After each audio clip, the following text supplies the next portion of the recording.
সমর্থন সেটার জায়গা থেকে প্রধানমন্ত্রী আমাদেরকে মনে করিয়ে দিয়েছেন যে জনগণ আমাদের কাছ থেকে যে সুশাসন এবং জবাবদিহিতা চায়, সেক্ষেত্রে আমরা স্ব মন্ত্রণালয়ের যারা দায়িত্বে আছি তারা যেন যে কোনো ধরনের প্রভাব এবং স্বজনপ্রীতি ঊর্ধ্বে থেকে কাজ করি এবং বিশেষ করে দুর্নীতির প্রশ্নে যেন আমাদের একটা শক্ত অবস্থান থাকে। আগামীতে যে রমজান শুরু হচ্ছে, এই রমজানকে কেন্দ্র করে দ্রব্যমূল্যর স্বাভাবিক রাখা প্লাস হচ্ছে সেহরি, ইফতার, তারাবির সময়টা যেন বিদ্যুৎ নিরবিচ্ছিন্ন থাকে, আইন শৃঙ্খলা পরিস্থিতি যেন স্বাভাবিক থাকে এবং সরকারের যে কমিটমেন্ট বিশেষ করে নির্বাচনের সময় মাননীয় প্রধানমন্ত্রী বিভিন্ন জায়গায় সভা সমাবেশে যেই বিষয়গুলো বলেছেন,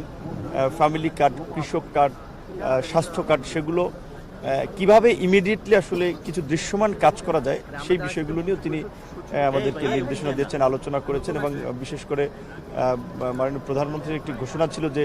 ইমাম মুয়াজ্জিনদের বিষয়ে সরকারের একটি উদ্যোগ থাকবে, সেটি নিয়েও তিনি আলোচনা করেছেন যে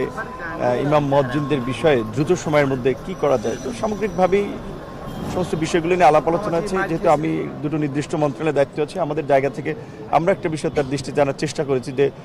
আমাদের শ্রমবাজারের বড় একটা অংশ তো মিডল ইস্ট বেস। মিডল ইস্টের সাথে কিন্তু শ্রমবাজারটা ওপেনের ক্ষেত্রে সাবেক রাষ্ট্রপতি শহীদ প্রেসিডেন্ট জিয়াউর রহমানের একটা গুরুত্বপূর্ণ ভূমিকা ছিল এবং সাবেক প্রধানমন্ত্রী বেগম খালেদা জিয়ার সময় সেটা একটা ধারাবাহিকতা ছিল, কিন্তু মাঝখানে নানান কারণে সেটা একটা ছন্দপতন হয়েছে, বন্ধ হয়েছে অনেক জায়গার শ্রমবাজার। সেখানে শ্রমবাজার ওপেন করার জন্য